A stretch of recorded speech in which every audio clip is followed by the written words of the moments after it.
नमस्ते प्यारे दोस्तों और विद्यार्थियों, मैं हूं भरत कुमार और आप सभी का स्वागत है me and my YouTube class के अंतर्गत। आज हम देखने वाले काफ़ी इम्पोर्टेंट, जैसा कि आपको पता होगा, फ्रांस की संसद के बारे में हमने पढ़ लिया था।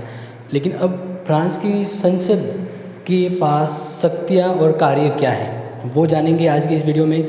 और फिर हम जानेंगे कि फ्रांस के अंतर्गत कानून का निर्माण कैसे होता है, यानी विधायी प्रक्रिया। पहले संसद की शक्तियाँ जान लीजिए, इसके बाद हम जानेंगे विधायी प्रक्रिया को। तो सबसे पहले हम बात करें तो आपको पता होगा फ्रांस के अंतर्गत वर्तमान में पंचम गणतंत्र है। कौन सा है? पंचम, यानी पांचवा गणतंत्र लागू किया गया। पांचवा संविधान वहाँ पर है। तो इस तरह से अगर हम बात करें तो स्विट्ज़रलैंड की बात अलग होती है, लेकिन अपने फ्रांस की अगर बात करें तो फ्रांस में जो कानून व्यवस्था है, या जो हम कहें कि संसद के पास जो कानून निर्माण की शक्ति है, अगर उसकी बात करें तो थोड़ा सा एक हाईलाइट ही कह दूं कि इनका जो 4 नंबर का जो संविधान था ना, वो उस संविधान में संसद को ज़्यादा शक्तियाँ प्राप्त थी बजाय 5th के अंदर इस संसद की जो शक्तियाँ हैं वो 4 के मुकाबले कम है। यानी ये संविधान में संसद को थोड़ी कम शक्ति दी हुई है, क्योंकि यहाँ की कार्यपालिका के पास भी शक्ति है। अब वो कैसे हैं तो वही हमें यहाँ पे देखना है। तो सबसे पहले हम बात करें, आपको ये चीज़ तो समझ में आ गई होगी कि पंचम गणतंत्र में 4th की तुलना में कम शक्तिशाली संसद है। लेकिन इसके अलावा इस संसद के पास क्या शक्ति है, तो बात करें संसद की शक्तियाँ या कार्य करें, तो सबसे पहला जब भी आप लिखें हर किसी शासन व्यवस्था के अंतर्गत उनकी संसद की शक्तियों के बारे में, तो सबसे पहला पॉइंट होता है विधि निर्माण संबंधी कार्य।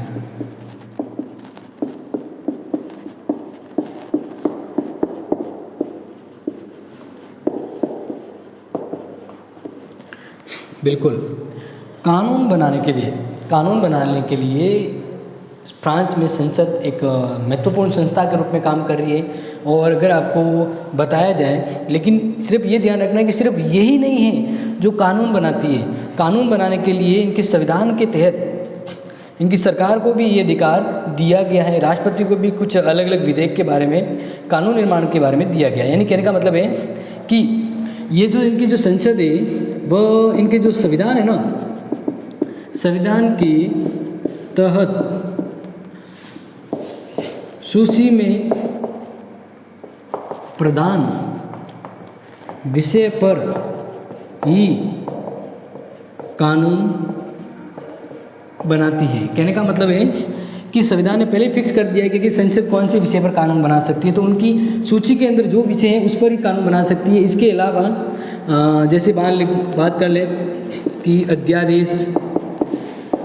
अध्यादेश हुआ या कोई घोषणा हुई, तो अध्यादेश या घोषणा के द्वारा कानून निर्माण का कार्य है वह राष्ट्रपति भी कर सकता है। यहाँ पे कौन कर सकता है? राष्ट्रपति, या वो सरकार भी कर सकती है। तो इसलिए कानून निर्माण के बारे में सिर्फ यही सर्वोच्च संस्था नहीं है, लेकिन फिर भी कानून निर्माण के बारे में या कानून निर्माण की शक्ति वो संसद के पास तो है, लेकिन पूरी तरह से नहीं है। एक तरह से जो आप ये ध्यान रख लिया। अब बात करते हैं कि आप ये भी पूछेंगे कि सर कौन कौन से आर्टिकल के तहत ये व्यवस्था कर दी गई है, तो आपको बता देते हैं कि इनका जो धारा है, धारा 16 व 38, इसके द्वारा कानून बनाने की शक्ति है वह राष्ट्रपति के पास आ जाती है। पहला तो कब आता है? जब संकट काल हो। क्या हो? संकट काल हो, ठीक है। दूसरा अध्यादेश। तो इन दोनों कंडीशन में कानून बनाने की शक्ति है वो राष्ट्रपति के पास आ सकती है। अदरवाइज कानून बनाने की जो शक्ति है वह संसद के पास रहती है। तो ये चीज़ आपको क्लियरली समझ में आ गई होगी। अब बात करते हैं दूसरी शक्ति की बात करें तो दूसरा है संविधान में संशोधन। ये नोट कर लीजिएगा, संविधान में संशोधन की शक्ति, ये थोड़ा ध्यान रखिए। दूसरा महत्वपूर्ण पॉइंट,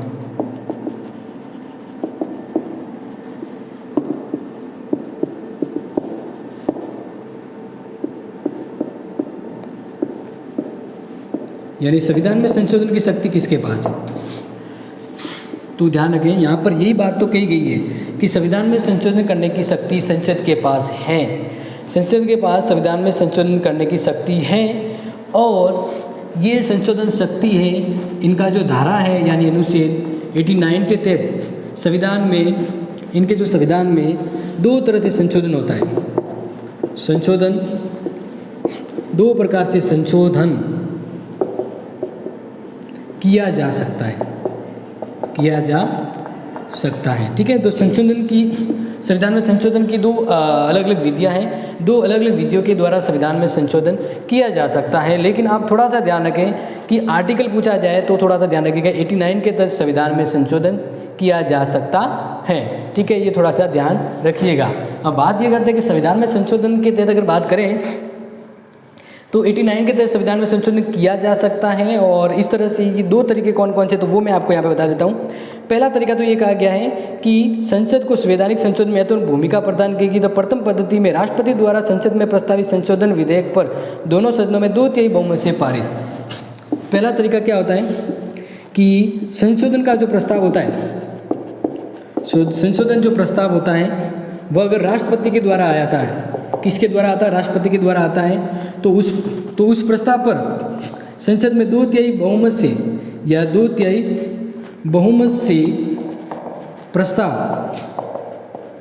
पास होने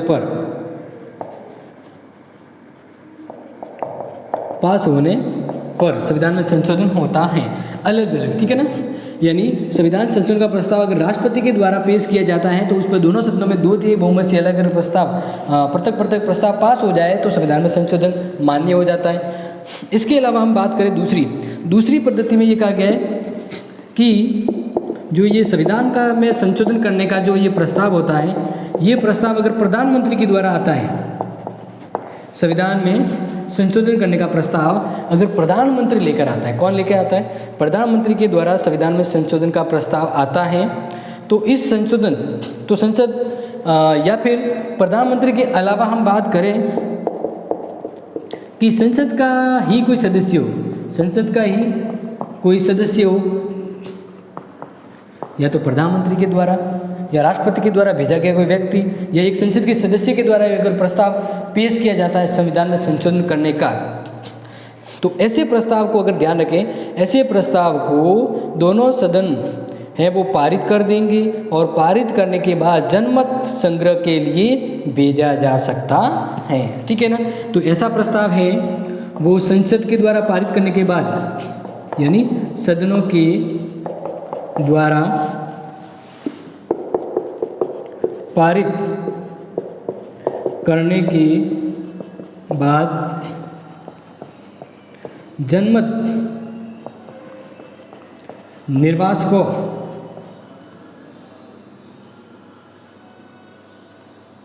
के द्वारा बहुमत मिलने पर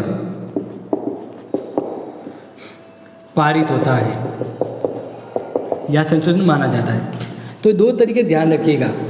ठीक है ना, दूसरे तरीके में ये है कि इस संशोधन का प्रस्ताव है प्रधानमंत्री राष्ट्रपति द्वारा कोई व्यक्ति या संसद का सदस्य अगर भेजता है तो सदन के द्वारा पास करने के बाद उसे जनमत के लिए भेजा जाए। जनमत में जो इनके जनमत के जो प्रतिनिधि निर्वाचक है उनके द्वारा अगर बहुमत से स्वीकार किया जाता तो हो जाता है।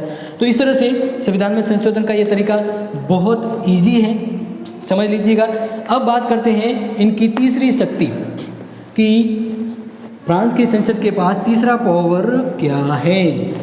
तीसरे पावर को थोड़ा जान लीजिए, एग्जाम के हिसाब से कोई भी इंपॉर्टेंट हो सकता है। तीसरा है वित्तीय।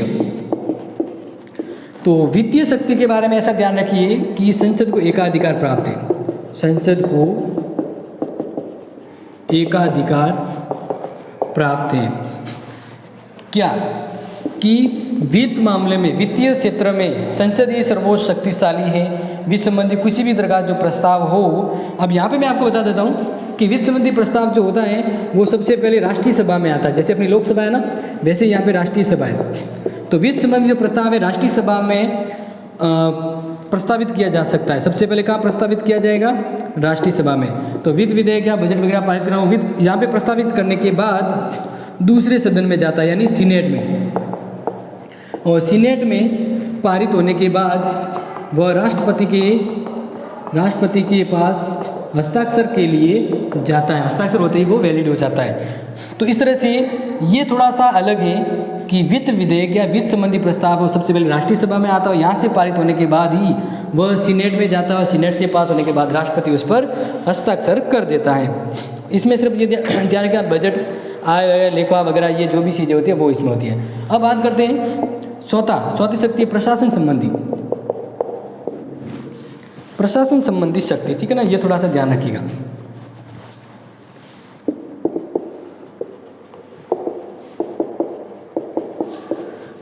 प्रशासन संबंधी शक्ति कैसे, यानी प्रशासन को चलाना, ये पूरी जो प्रशासनिक व्यवस्था जो होती है, इस प्रशासनिक व्यवस्था जिसमें ये पूरी लोक प्रशासन आती है, जिसमें सरकारी कर्मचारी वगैरह जो भी होते हैं वो, ठीक है। तो प्रशासन संबंधी चलाने संबंधी शक्तियों की बात करें तो संसद में प्रशासन संबंधी नीति निर्धारण, यानी प्रशासन के लिए नीति निर्धारण भी करती है, प्रत्यक्ष या अप्रत्यक्ष रूप से उस पर नियंत्रण भी रखती है। तो ये काफ़ी इंपॉर्टेंट आप नोट करें, ठीक है ना। तो लिख दीजिए प्रशासन पर नियंत्रण या नियमों का क्रियान्वयन कर प्रशासन के संचालन में सहयोग करती है, ठीक है।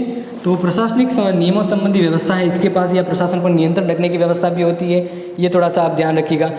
इसके अलावा एक और होती है महाअभियोग, ये एक थोड़ा कार्य होता है, यानी यहाँ के जो राष्ट्रपति हैं, राष्ट्रपति पर महाअभियोग लगाने की प्रक्रिया या महाअभियोग के द्वारा राष्ट्रपति को हटाया जा सकता है। तो महाअभियोग लगाने और महाअभियोग का प्रस्ताव है वो कहाँ पे आता है, इन दोनों सदनों में। तो इन सदनों के द्वारा महाअभियोग प्रस्ताव पारित किया जाता है और महाअभियोग प्रस्ताव यहाँ पे लाया जाता है। अगर दोनों सदनों के द्वारा महाअभियोग प्रस्ताव पास हो जाता है राष्ट्रपति को हटाने के खिलाफ, तो इस महाअभियोग को राष्ट्रपति को हटाने के खिलाफ प्रस्ताव अगर सदनों के द्वारा पास हो जाता है तो पास होने के बाद उसकी जांच की जाती है और जांच है वो न्यायालयों में होती है। अगर न्यायालय में ये प्रूव हो जाए कि राष्ट्रपति है वो घर से या किसी गलत वजह से या कोई भी कारण हो महाअभियोग प्रक्रिया जो लगेगी संसदों के द्वारा, सदनों के द्वारा सही है, अगर न्यायपाल ये प्रूव कर देता है तो राष्ट्रपति को पद से हटाया जा सकता है। इसलिए महाअभियोग प्रक्रिया के अंतर्गत संसद प्रभावशाली काम करती है। तो ये जो मैंने आपको बताया वो है फ्रांस के अंदर संसद के पास शक्ति, ठीक है, जो आपको समझ में आ गया होगा। अब बात करते हैं कि फ्रांस में कानून कैसे बनता है, ये लास्ट है। इसके बाद फ्रांस की जो व्यवस्थापिका है वो क्लियर हो जाएगी और आपका ये जो टॉपिक है वो और भी इजी हो जाएगा, ठीक है ना, यानी समझ में आ जाएगा। तो अब बात करते हैं फ्रांस में विधायी कानून निर्माण प्रक्रिया, यानी किस तरह से फ्रांस में कानून का निर्माण होता है। अभी तो हमने सिर्फ शक्तियों की बात करी है कि संसद के पास क्या शक्ति होती है, लेकिन अब बात करें कि इनकी इम्पोर्टेंट अगर बात की जाए तो इम्पोर्टेंट बात में सिर्फ ये ध्यान रखिएगा कि निर्माण कैसे होता है।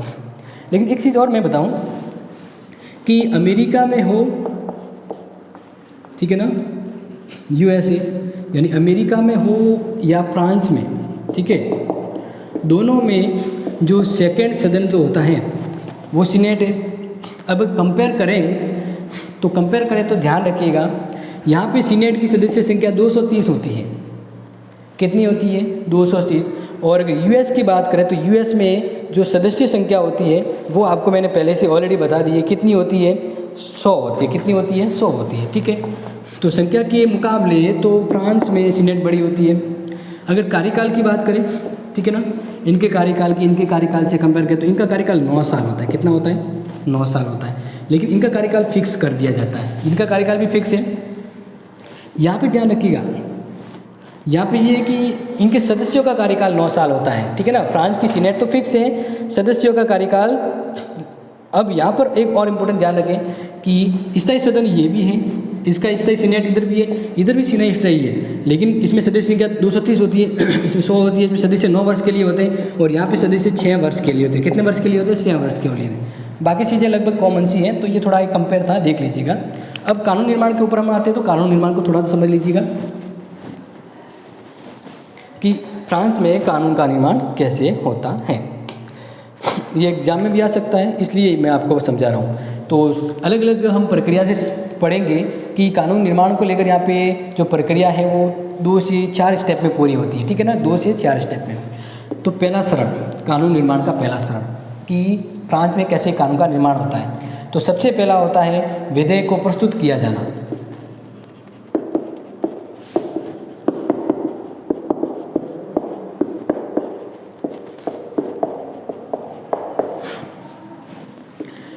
कोई भी कानून तब बनता है जब कोई विधेयक को प्रस्तुत किया जाता है। संसद के अंदर कोई विधेयक आता है तो इधर उस विधेयक पर चर्चा होती है, धारावार वगैरह चर्चा होकर उस विधेयक को एकदम पूरा परिपक्व बना दिया जाता है और फिर पास करके राष्ट्रपति के पास भेजा जाता है। तो इसी तरह सबसे पहली कड़ी होती है विधेयक को प्रस्तुत करना। अब बात यहाँ पर यह है कि विधेयक को कौन प्रस्तुत करता है।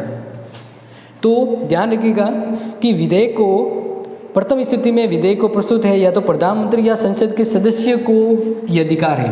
विधेयक को प्रस्तुत करने का अधिकार पहली पहल तो होती है संसद के सदस्य को या फिर प्रधानमंत्री को। ये वो व्यक्ति है जो इनको पहल होती है, प्रायोरिटी होती है कि विधेयक को ये प्रस्तुत करें, ठीक है।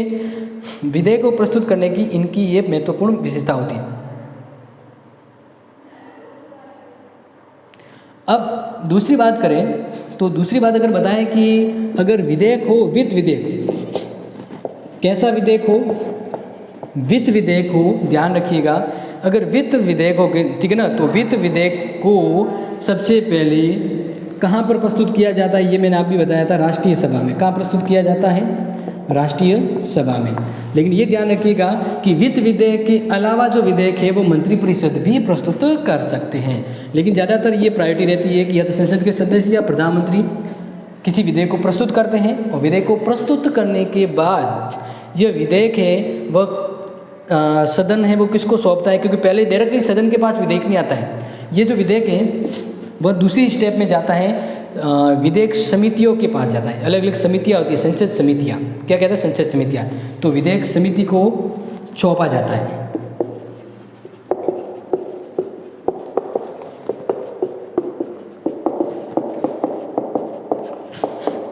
तो दूसरा स्टेप क्या हो गया, विधेयक को समिति को सौंपा जाता है। जैसे आपने स्विट्जरलैंड के अंदर पढ़ा होगा कि विधेयक को संसद में आने से पहले समितियों के पास भेजा जाता है और समिति उस पर विचार विमर्श करती है, संशोधन करती है और विधेयक को अगर लायक है तो संसद यानी सदनों के पास भेजा जाता है। ऐसे ही विधेयक प्रस्तुत किया जाता है तो ये विधेयक समितियों के पास आ जाता है। ये समितियाँ उस पर विचार विमर्श करती हैं। विचार विमर्श करने के बाद ही यह है वो सदनों के पास आता है। लेकिन यहाँ पे मैं 2-3 चीज़ें बताऊँगा कि इसके अंदर यहाँ पर अलग अलग समितियाँ होती है, ठीक है ना। नियमित समिति है, सरकार या राष्ट्रीय सभा की प्रार्थना पर तदस्थ समिति को सौंपा जाता है, अलग अलग समितियाँ होती है। अब यहाँ पे थोड़ा सा बताऊँ कि समितियाँ अलग अलग होती हैं, जिसमें एक होती है तदस्थ समिति, ठीक है ना। तदस्थ समिति उसमें लगभग 90 सदस्य होते हैं। कितने होते हैं, 90 सदस्य होते हैं। ये थोड़ा सा ध्यान रखिएगा। अब एक चीज़ और बताएं कि इस संसद के अंदर स्थायी समितियाँ भी बनी होती है जो हमेशा कंटिन्यू रहती है और विधेयक के ऊपर चर्चा या कोई ना कोई उनका काम होता रहता है। तो ध्यान रखिएगा कि पहले संसद के अंदर स्थायी समितियाँ थी 19, ठीक है। लेकिन अब वर्तमान में 6 समितियाँ हैं जो विधेयकों पर चर्चा करती हैं। अब इसके जो 6 समितियाँ अलग अलग है वो अब यहाँ पे हम इतना बता नहीं पाएंगे, सिर्फ ये बता देंगे कि इन 6 समितियों के पास विधेयक जाता है, विधेयक पर चर्चा होती है और विधेयक पर चर्चा होने के बाद यह विधेयक है वो सदन में आता है। तीसरा स्टेप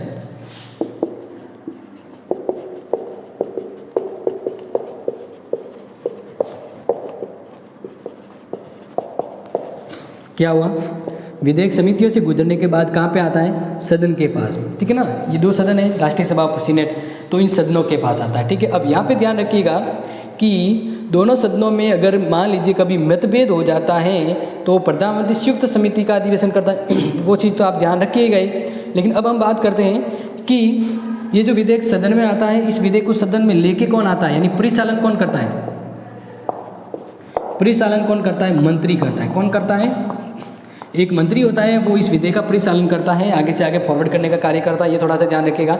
लेकिन ये संशोधन जब यहाँ पर सदन में आता है तो पहले विधेयक के सामान्य सिद्धांतों पर वाद विवाद होता है, ठीक है। अब जब सदन में आ गया तो पहला क्या होगा कि विधेयक के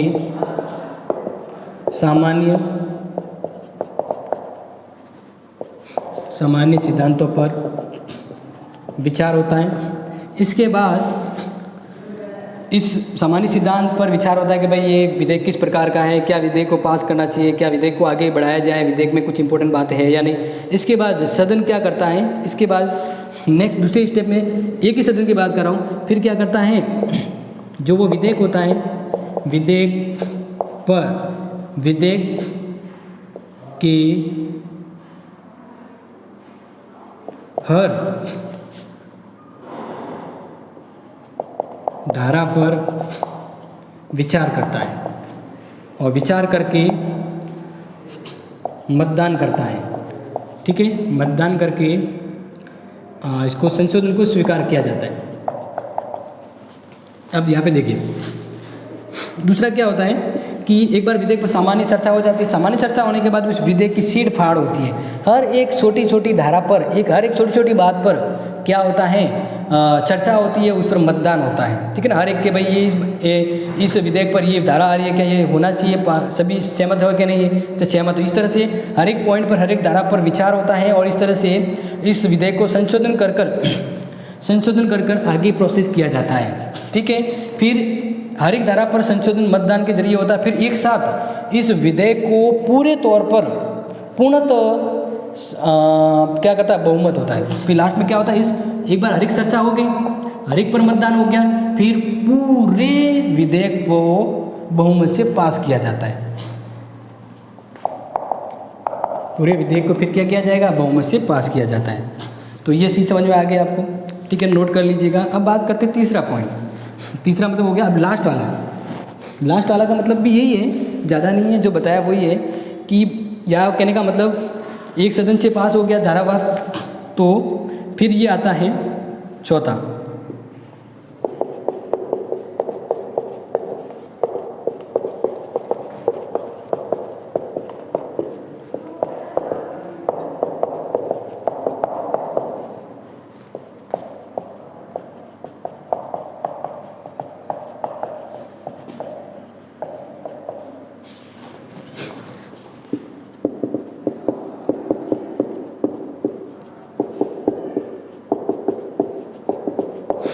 देखिए अब पहले प्रथम सदन जो भी हो, जिसके बाद यानी राष्ट्रीय सभा हो या सीनेट हो, एक बार एक विधेयक को अच्छे से बारीकी से पास करने के बाद जो प्रक्रिया अभी जो प्रथम सदन जो है, मतलब मान लीजिए जिस भी विधेयक में आता है उसमें जिस तरह से प्रक्रिया के द्वारा विधेयक पास होता है, सेम प्रक्रिया दूसरे सदन में लाई जाती है। और दूसरे सदन से भी अगर वो पास हो जाए, यानी दोनों सदनों से विधेयक पास होने के बाद उस पर राष्ट्रपति हस्ताक्षर करता है और हस्ताक्षर करने के बाद वो कानून का रूप हो जाता है। अब मान लीजिए कि अगर किसी विधेयक पर मतभेद हो जाए, जैसे एक सदन ने पास कर दिया, दूसरे सदन ने नहीं किया, तृतीय भाषण तक आते आते भी अगर मान लीजिए कोई सदन अटक जाता है, कोई मतलब विधेयक अटक जाता है, तो प्रधानमंत्री संयुक्त समिति का गठन करता है। यहाँ पे प्रधानमंत्री को अधिकार है, प्रधानमंत्री संयुक्त समिति का गठन करता है और ये अधिकार इन्हें धारा 45 के तहत दिया गया है, ठीक है। इस तरह से दोनों सदनों में बराबर सदस्य लिए जाते हैं, ठीक है। यहाँ पे ऐसे समझा रहा हूँ कि ये सदन है, ये सदन। अब संयुक्त समिति का मतलब होता है कि एक समिति बनाई जाती है, यहाँ से भी उतने सदस्य लिए जाते हैं जितने यहाँ से लिए जाते हैं, ठीक है। और फिर यहाँ पर दोनों के बराबर सदस्यों को लाकर उस विधेयक के लेकर जो मतभेद होता है उसको दूर किया जाता है। लेकिन मान लीजिए अंततः अगर दूर नहीं होता है तो फिर फाइनली क्या होता है, यह इस विधेयक पर फाइनल निर्णय कौन करता है, राष्ट्रीय सभा करती है। इस तरह से कानून का निर्माण होता है। तो क्या ये चीज़ आपको मेरे प्यारे विद्यार्थियों समझ में आएगी कि फ्रांस में कानून का निर्माण कैसे होता है? अगर समझ में आ गया तो ठोक दीजिए लाइक और शेयर भी कर दीजिए, क्योंकि आगे आने वाली क्लास में इसी तरह की इंपॉर्टेंट बातें आपके लिए दोबारा आएगी। Thank you, have a nice day.